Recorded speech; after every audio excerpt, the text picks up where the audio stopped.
The ultimatum. The day the sky turned silver was the day humanity's understanding of its place in the universe changed forever. It began as an ordinary Tuesday morning. In New York, stockbrokers hustled into the subway, clutching their lats and smartphones.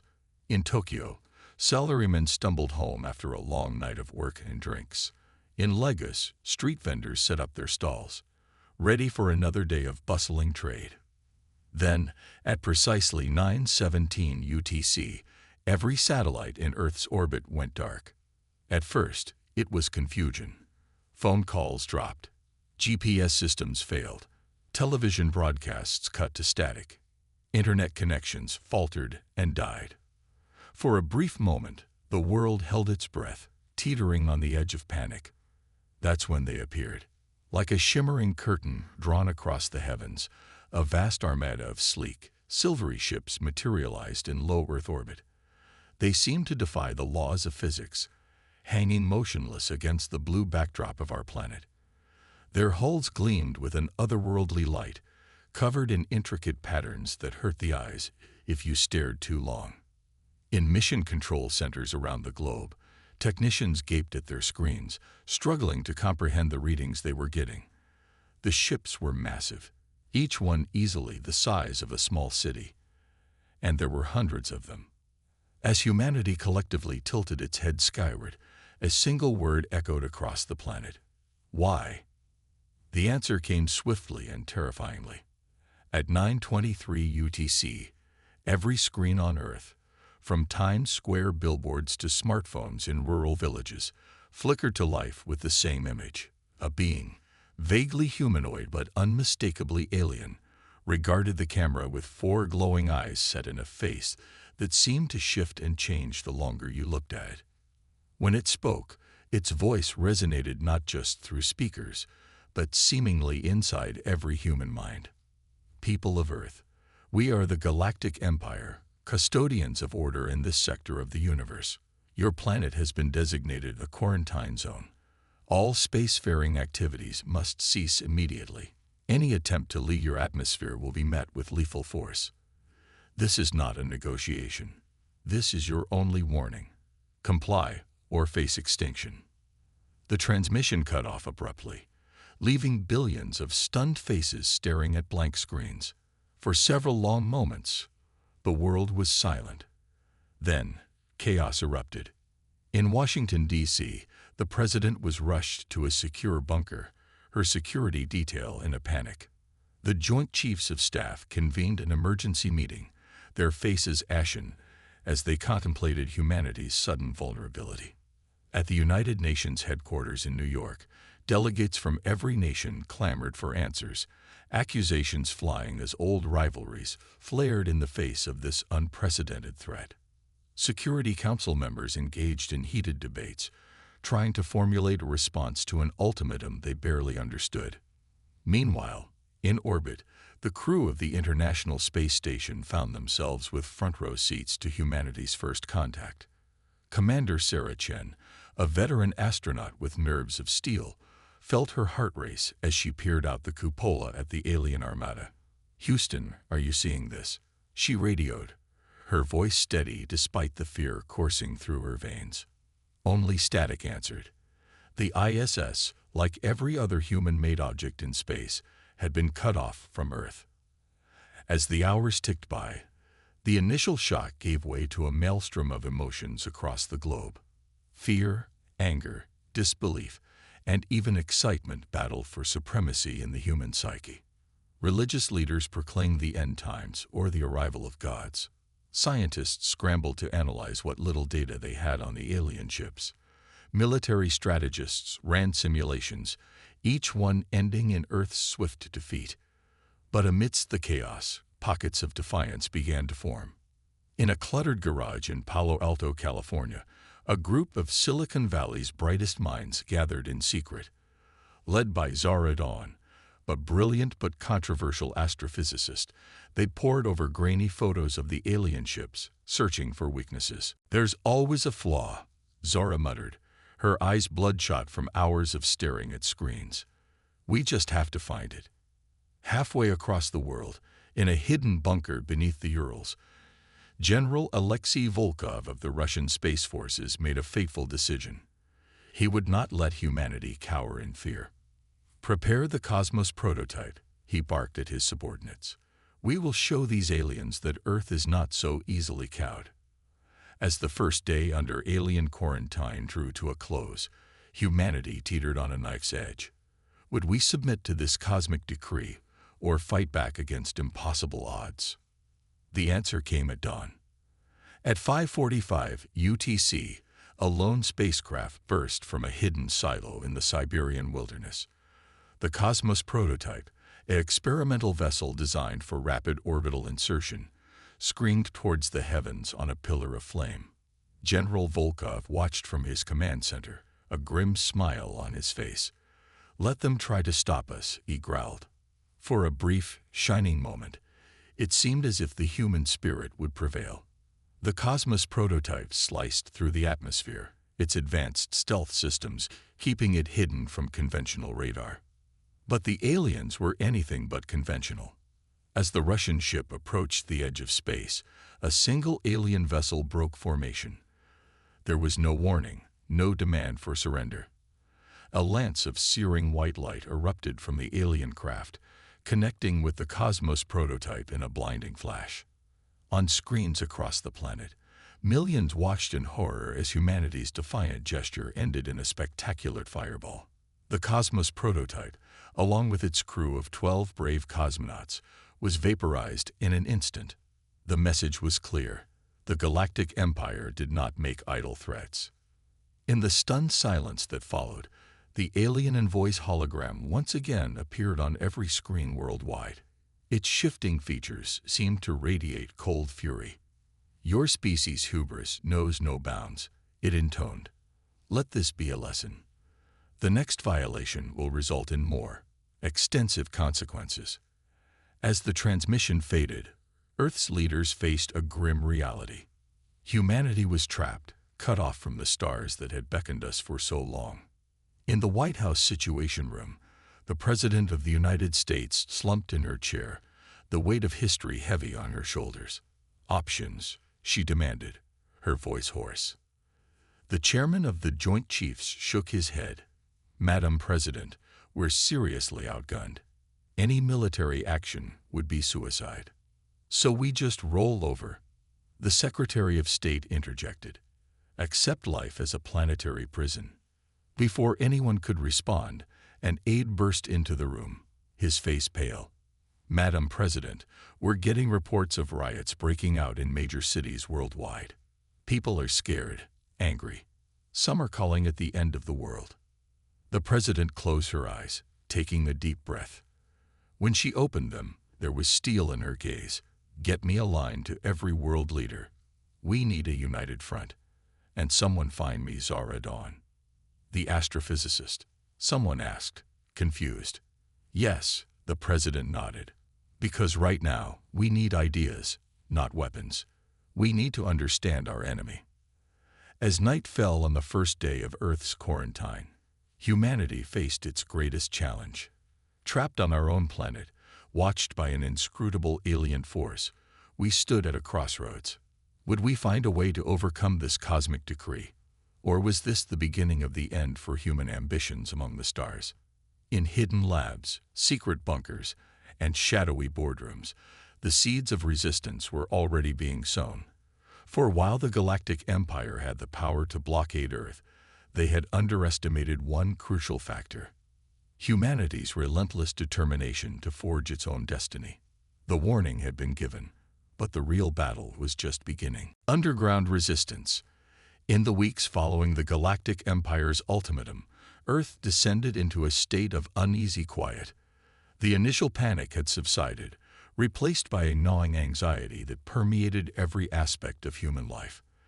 The alien ships remained in orbit, silent sentinels against the backdrop of stars that now seemed so much farther away. But beneath the surface of this forced peace, currents of rebellion stirred.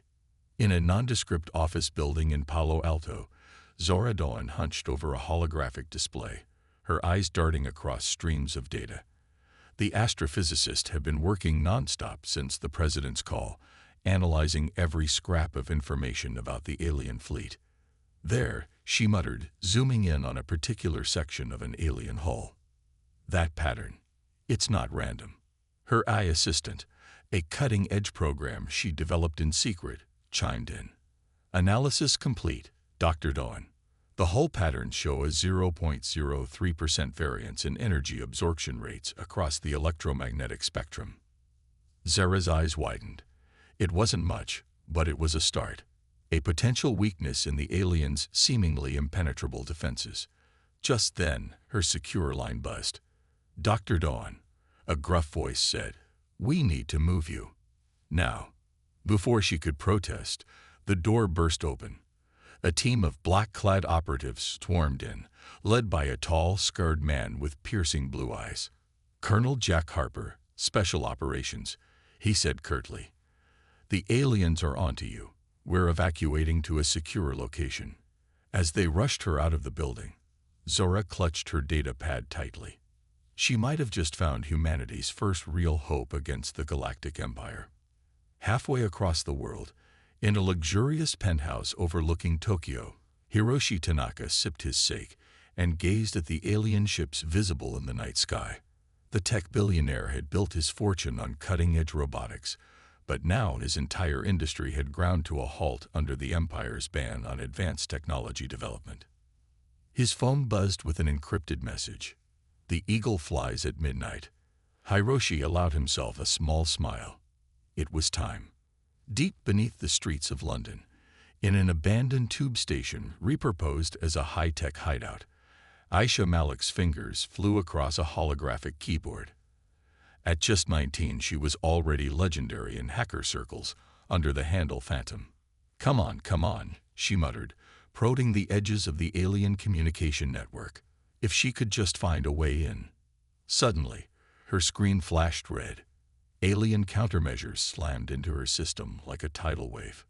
No, Aisha cried, frantically trying to disengage. But it was too late. The aliens had traced her signal. As klaxons blared and emergency lights bathed the hideout in crimson, Aisha grabbed her go-bag and ran. She had one last desperate move to make. In Washington, D.C., General Marcus Blackwood stood ramrod straight before a panel of grim-faced senators. General, are you seriously suggesting we simply give up? Senator Hawkins demanded, his jowls quivering with indignation. Blackwood's face remained impassive. Senator, I'm suggesting we bide our time. Any overt military action against the aliens would be suicide. So we just roll over and show our belly. Another senator scoffed. No, ma'am, Blackwood replied, a hint of steel entering his voice. We prepare, we adapt. And when the time comes, we strike with everything we've got. As he left the hearing, Blackwood's aide handed him a sealed envelope. Inside was a single line of text. The resistance needs you. Bunker 17. Midnight. Blackwood allowed himself a grim smile. The real war was about to begin. In a decommissioned nuclear bunker deep in the New Mexico desert, these disparate threads of rebellion began to weave together. Zara Dawn stood before a holographic display of the alien fleet, explaining her discovery to the assembled group. Colonel Harper listened intently, his tactical mind already formulating potential strategies. Hiroshi Tanaka sat in the corner, quietly making notes on how to retool his factories for clandestine production. Aisha Malik burst in, breathless from her narrow escape. They're onto us, she gasped. The aliens have some kind of quantum eye. It almost traced me back here. General Blackwood, who had arrived moments earlier, stepped forward. Then we need to move fast. Dr. Dawn, how soon can we exploit this weakness you found? Before Zora could answer, a new voice cut in. Not soon enough, I'm afraid. All heads turned to see a tall, elegant woman step out of the shadows. Her silver hair and sharp features gave her an air of authority that silenced the room. Director Chen, Blackwood said, surprise evident in his voice. I didn't expect to see the head of CIA field operations here. Chen's lips quirked in a humorless smile. These are unexpected times, General, and I bring unexpected news. She tossed a data chip onto the central table. We have a mole. The room erupted in a cacophony of accusations and denials. Chen raised a hand, silencing them. One of us is feeding information to a group that plans to surrender Earth to the Galactic Empire in exchange for power. A heavy silence fell over the bunker. The fledgling resistance, barely formed, was already facing betrayal from within. Zara was the first to break the silence. "It doesn't matter," she said firmly. "We don't have time for witch hunts. The aliens' defenses have a weakness, and we need to exploit it fast." She pulled up a new hologram, showing a complex series of equations. Their shielding technology operates on principles similar to our theoretical work on quantum field manipulation. If we can reverse engineer it, we could develop a weapon capable of penetrating their defenses. Hiroshi finished, his eyes gleaming with excitement. "Exactly," Zara nodded. "But we'll need resources and time. Time is something we don't have." Aisha cut in. "When that alien AI traced my hack, I saw something. They're planning something big. Something soon." General Blackwood's face hardened. "Then we work fast. Tanaka, how quickly can you retool your factories for cover production?" "Give me 2 weeks and a blind eye from the authorities," Hiroshi replied. "You'll have it," Chen nodded. "I'll handle the cover-up. I can build us a quantum-encrypted network," Aisha offered. "Something even their AI can't crack." As the group began to plan in earnest, Colonel Harper pulled Blackwood aside. "Sir, what about the mole?" Blackwood's eyes scanned the room, lingering on each face. "We watch, we wait, and when they reveal themselves." He left the sentence unfinished, but the meaning was clear. The stakes were too high for mercy. As the resistance settled into their new base, a sense of cautious hope began to grow. They were outnumbered, outgunned, and facing an enemy of unimaginable technological superiority. But they had something the Galactic Empire couldn't account for: human ingenuity and the unbreakable will to survive. In her makeshift lab, Zara worked tirelessly, pushing the boundaries of human scientific understanding. Aisha's fingers danced across keyboards, weaving a digital shield to protect their fledgling operation. Hiroshi made calls to trusted allies, mobilizing a secret industrial base, and in the command center, Blackwood and Harper planned for a war unlike any humanity had ever faced. But even as they worked, the alien ships loomed overhead, a constant reminder of the impossible odds they faced. And somewhere among them, a traitor watched and waited, ready to strike a killing blow to Earth's last, best hope. The underground resistance had been born. But could it survive long enough to save humanity from cosmic subjugation? As another sleepless night fell over the bunker, Zara stared up at her equations, a mixture of dread and determination etched on her face. "What are you planning?" she whispered to the alien ships above. "And can we stop it in time?" Only the silent hum of computers answered her. The clock was ticking, and the fate of Earth hung in the balance. First strike. The bunker hummed with nervous energy. After weeks of preparation, the resistance was ready to make its first move against the Galactic Empire. The plan was audacious, perhaps even foolhardy, but it was the best chance they had. Zara Dawn stood before the assembled team, her holographic display showing a detailed schematic of an alien scout ship. "Based on our observations, this is their weakest point," she said, highlighting a section near the ship's aft. "If we can breach it, we might be able to capture some of their technology." Colonel Harper nodded grimly. "It's a big if, Doctor, but it's all we've got." General Blackwood stepped forward. "We'll have one shot at this. If we fail, the aliens will know we're actively resisting. There's no going back." The room fell silent as the weight of their decision settled over them. It was Aisha who broke the tension, her young face set with determination. "We've been going over the alien communication protocols. I think I can create a brief window where their sensors will be blind, but it'll only last a few minutes." Hiroshi Tanaka cleared his throat. My team has retrofitted one of my company's orbital maintenance pods. It's not much, but it's stealthy and can carry a small crew. Director Chen, who had been quietly observing, finally spoke. I've assembled a strike team. They're our best operatives, trained for exactly this kind of impossible mission. As the final details were hashed out, Zara felt a tap on her shoulder. She turned to see Colonel Harper, his face etched with concern. Doctor, I need to know. Are you absolutely certain about this weak point? Zara met his gaze steadily. As certain as I can be without having direct access to their technology. Which is why this mission is so crucial. Harper nodded, seemingly satisfied. But as he turned away, Zora couldn't shake a nagging doubt. Was she sending these people to their deaths based on a theory? The next 48 hours were a blur of final preparations. Aisha worked tirelessly, fine-tuning her hack of the alien systems. Hiroshi's engineers made last-minute adjustments to the stealth pod, and in a secluded part of the bunker, Chen's strike team underwent intense drills, preparing for every conceivable scenario. As the launch window approached, tension in the bunker reached a fever pitch. General Blackwood gathered the core team for one last briefing. This is it, people, he said, his voice grave. In 1 hour, we take the fight to the enemy. May God have mercy on our souls, because the aliens sure as hell won't. The strike team, led by a stoic commander named Ramirez, boarded the modified pod. As the airlock sealed, Zara caught a glimpse of their faces. Some looked determined, others terrified. All of them knew they might not come back. In the command center, Aisha's fingers flew across her keyboard.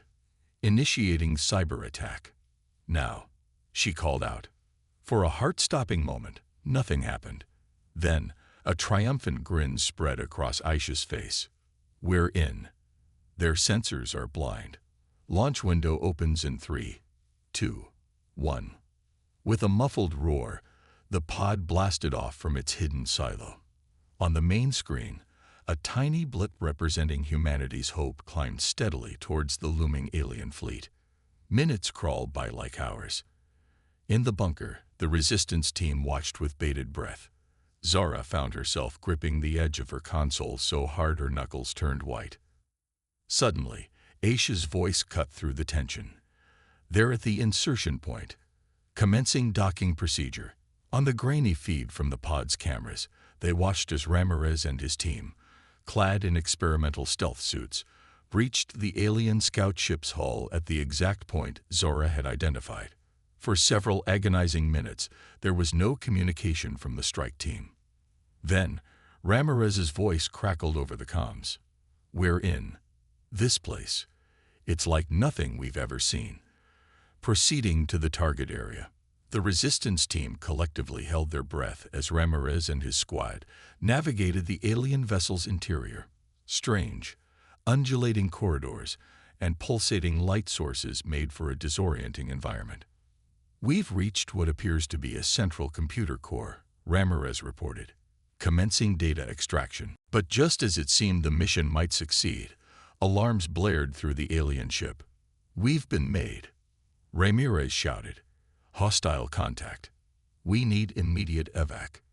Chaos erupted in the bunker. Get them out of there, Blackwood roared. Harper was already moving. Ramirez, fall back to the breach point. We're coming to get you. But as the strike team fought their way back through the alien ship, tragedy struck. A burst of energy from an alien weapon caught one of the operatives square in the chest. He went down hard, his vitals flatlined on the bunker's monitors. Man down, Ramirez called out, his voice tight with stress. We can't reach him. We have to leave him behind. The grim reality of their situation settled over the bunker like a shroud. This wasn't a video game or a movie. People were dying. As the surviving members of the strike team reached their extraction point, a new problem arose. The alien ship was powering up its engines, preparing to pursue. We'll never outrun them in the pod, Harper said, his face ashen. It was Zora who provided the solution. The weak point, she said, her voice barely above a whisper. if we overload the pod's power core and detonate it at that spot. The implications were clear. It would destroy the alien ship, but also kill everyone on the pod. Ramirez's voice came over the comms, calm despite the circumstances. We understood the risks when we signed up for this. Just make it count. With heavy hearts, the bunker team watched as the pod turned back towards the alien ship. There was a brilliant flash of light, and then silence.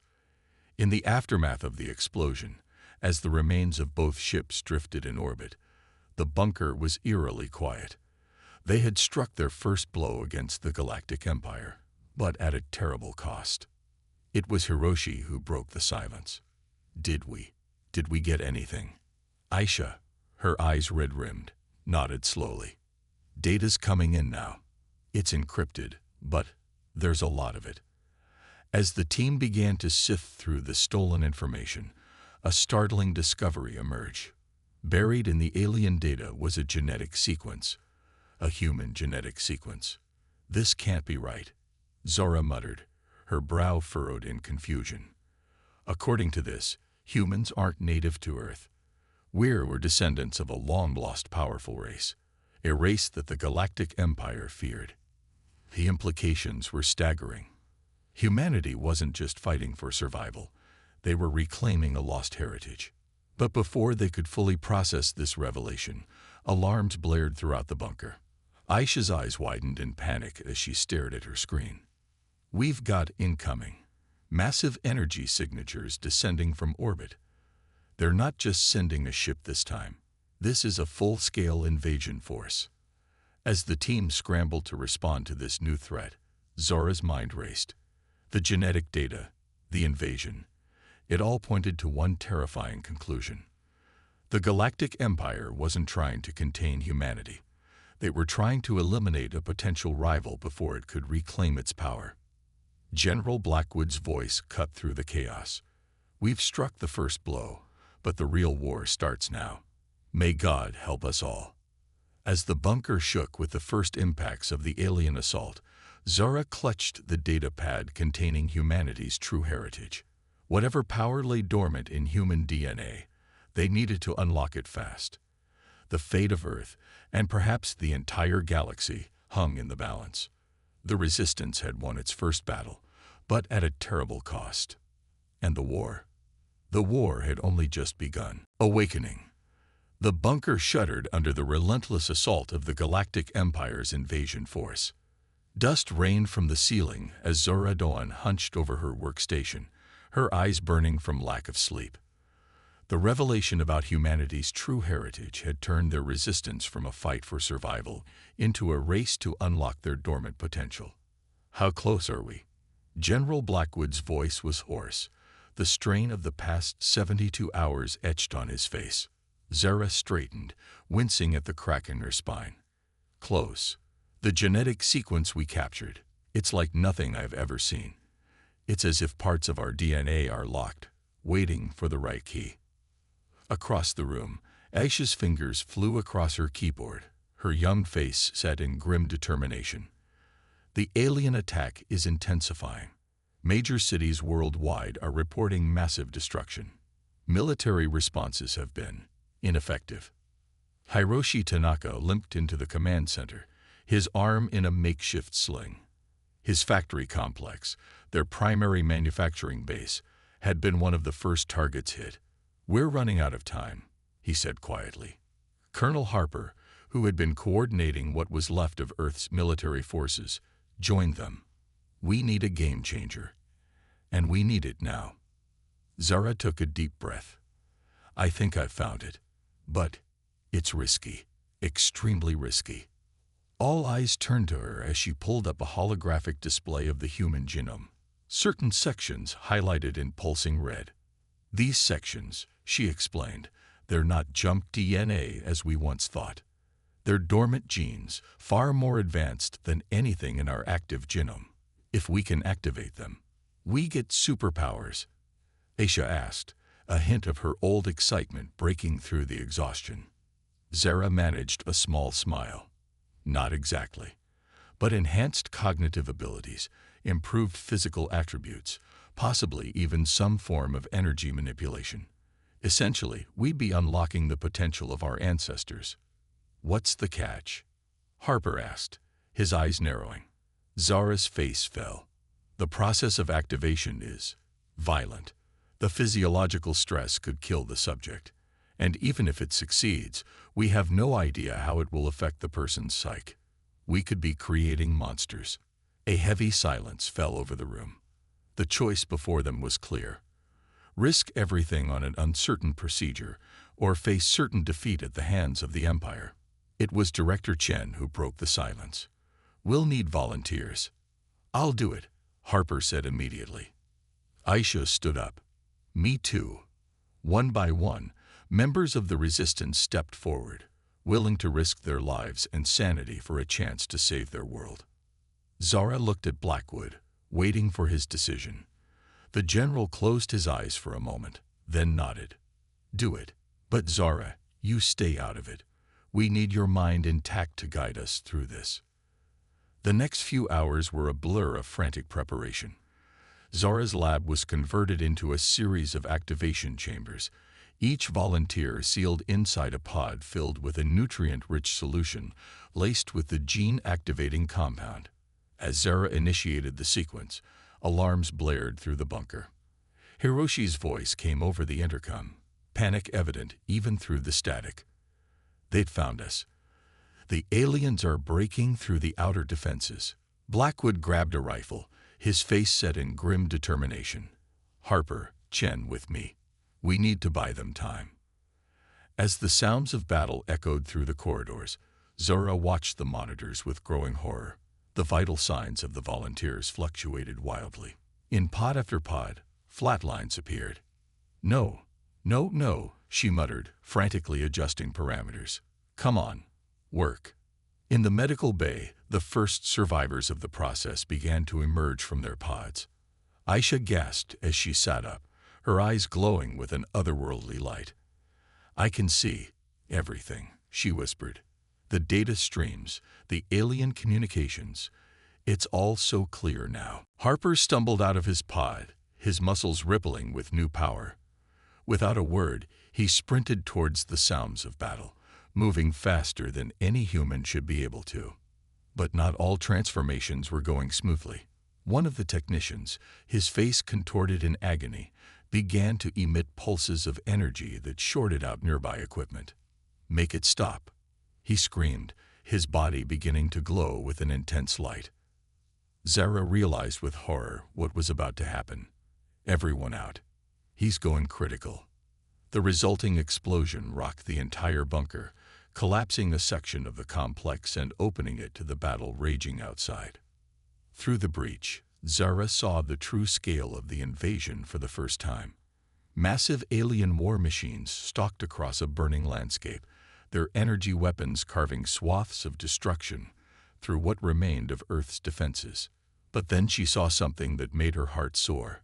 Harper, moving with inhuman speed, was tearing through alien infantry units like they were made of paper.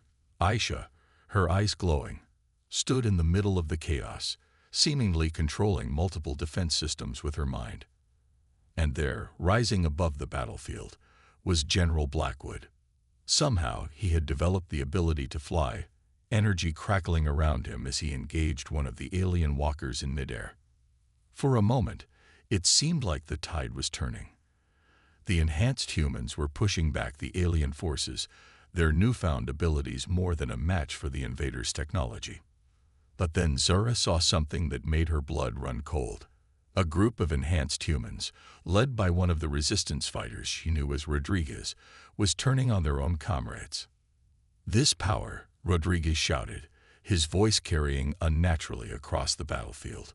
Why should we waste it defending the weak? We are the future of humanity. To her horror, more enhanced humans began to join Rodriguez's group. The battlefield devolved into a three-way fight between the aliens, the loyal enhanced humans, and the group Zara's mind had already labeled as rogues.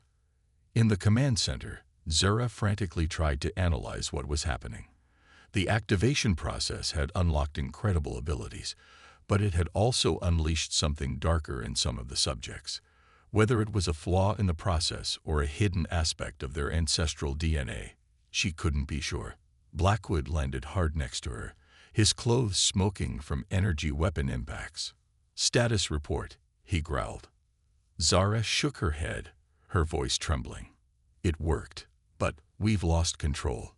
Some of them have turned against us." Blackwood's face hardened. "Then we fight. On two fronts if we have to. We didn't come this far to lose to our own people." As if in response to his words, the alien fleet in orbit began to descend. Whatever the outcome of the ground battle, the Galactic Empire was clearly deciding to end this once and for all. Zara looked at the general, fear and determination warring in her eyes. "What do we do now?" Blackwood squared his shoulders, energy crackling around his fists. "We fight. We win. And then we take the battle to them." As the sky darkened with the approaching alien armada, Earth's awakened defenders prepared for the fight of their lives. Humanity had reclaimed its heritage, but at a terrible cost. Now, caught between an alien invasion and a rebellion within their own ranks, they faced their darkest hour. The true test of humanity's worth in the cosmic arena was about to begin. The galactic stage. The sky burned. Massive alien warships descended through Earth's atmosphere, their hulls glowing red-hot from the friction. Each one dwarfed the largest human skyscrapers, casting mile-long shadows over the devastated landscape below. In what was left of New York City, General Blackwood stood atop a crumbling skyscraper, his enhanced senses taking in the full scope of the battle raging around him. Enhanced humans clashed with alien shock troops in the streets, while rogue supers carved paths of destruction through friend and foe alike. "Zara," he spoke into his calm, his voice barely audible over the cacophony of war, "please tell me you have good news." In the remains of their underground bunker, Zara Doan's fingers flew across holographic displays. "I'm working on it," she replied, her voice strained. "The alien encryption is incredibly complex, but I think I've almost." Her voice trailed off as a new set of data flowed across her screen. "Oh my God," she whispered. "What is it?" Blackwood demanded. "The Galactic Empire," Zara said, her voice filled with awe and horror in equal measure. "They're not just trying to conquer us. They're running from something worse." Before she could elaborate, a massive explosion rocked the bunker. Through a new breach in the wall, Zara saw a group of rogue enhanced humans approaching, led by the power-mad Rodriguez. "Playtime's over, Doc," Rodriguez sneered, energy crackling around his hands. "Time to choose a side." Zara's hand hovered over the emergency teleporter Hiroshi had built for her. One press and she'd be safe, transported to their last resort hideout. But the data, if she left now, all their work would be lost. Making her decision, Zara slammed her hand down, not on the teleporter, but on a large red button next to her console. Klaxons blared as the bunker's self-destruct sequence initiated. "You want the data," she snarled at Rodriguez. "Come and get it." As chaos erupted in the bunker, halfway across the world, Aisha found herself in the heart of the alien command ship. Her enhanced mind had allowed her to hack into their systems, guiding her through their defenses like a ghost. But now, standing before the ship's central AI core, she hesitated. The sheer amount of data flowing through this system was overwhelming, even to her augmented intellect. "I can't do this alone," she muttered. Then, an idea struck her. With a thought, she connected to what remained of Earth's internet, sending out a call to every enhanced human she could reach. "Listen up," her voice echoed in the minds of supers around the globe. "I'm in the alien flagship. I need every hacker, every super with enhanced mental abilities. Join me. Together, we can turn their own ships against them." Across the battlefields of Earth, enhanced humans paused. Some were loyal to the resistance, others had gone rogue, but all of them felt the pull of Aisha's call. One by one, they made their choice. In the skies above Washington, D.C., Colonel Harper was living up to his call sign. Raptor. He soared between alien fighters, his enhanced strength and speed allowing him to tear through their hulls with his bare hands. But for every ship he downed, two more seemed to take its place. The aliens' numbers were overwhelming. Suddenly, Harper's enhanced vision caught sight of something that made his heart skip a beat. A massive alien dreadnought was positioning itself above the ruins of the White House, a weapon of unimaginable power charging on its underside. "Oh no, you don't," Harper growled. He poured on speed, pushing his enhanced body to its absolute limit. The air around him ionized, creating a visible shockwave as he broke the sound barrier. Inside the alien dreadnought, klaxons blared as the ship's sensors detected Harper's approach. But it was too late. With a roar of defiance, Harper smashed through the dreadnought's hull and into its power core. The resulting explosion lit up the sky like a second sun, the dreadnought's destruction taking out a significant portion of the alien fleet with it. In the momentary lull that followed, Blackwood's voice crackled over the global resistance channel. "Harper, Jack, you magnificent bastard. That was one hell of a light show." The general allowed himself a moment of grief for his friend before turning his attention back to the battle. All units, press the advantage. Push them back. But even as Earth's defenders rallied, the tide of the battle still seemed to be turning against them. For every alien ship they destroyed, the invaders seemed to have two more in reserve. Then, something extraordinary happened. Across the globe, alien ships suddenly began to turn on each other. Dreadnoughts fired on their own escort craft. Fighter squadrons dissolved into chaotic dogfights. In the alien flagship, Asia stood at the center of a mental maelstrom. Connected to her was a network of hundreds of enhanced humans, their combined mental power allowing them to seize control of the alien fleet's AI networks. "It's working," Asia cried out, her voice broadcasting to every resistance fighter on Earth. "We're in control now." As the alien fleet tore itself apart, the remaining rogues found themselves without backup. One by one, they surrendered or fled. In New York, Blackwood watched in awe as the sky cleared of alien ships. "I'll be damned," he muttered. "We did it." But their victory celebration was cut short as a final transmission came through on all channels. It was Zora, her voice weak but triumphant. "General," she said, "I've decoded their files. The Galactic Empire. They'd been running from a threat outside the galaxy, something that's been consuming entire civilizations. They came here looking for weapons, for soldiers. They thought if they could control us, they could use us to fight their war." Blackwood's eyes narrowed. "And now?" "Now," Zora replied, a hint of steel entering her voice.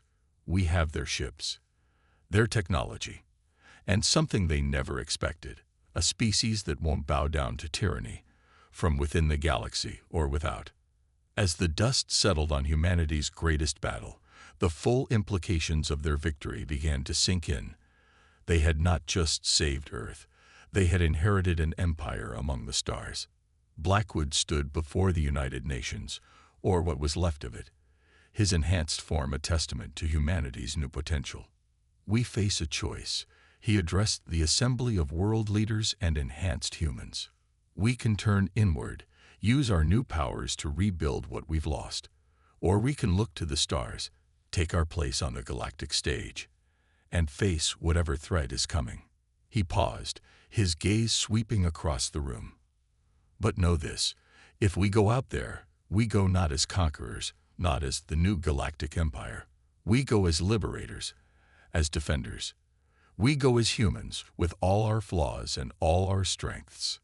A cheer went up from the assembly, growing in volume until it shook the very foundations of the building.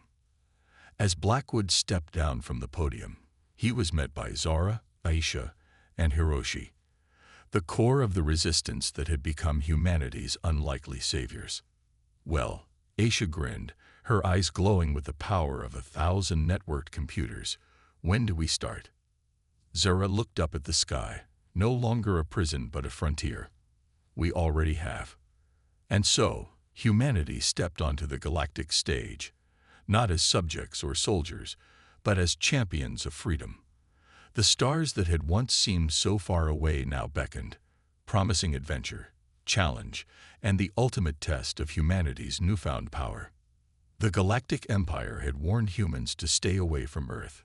They didn't listen, and the galaxy would never be the same again.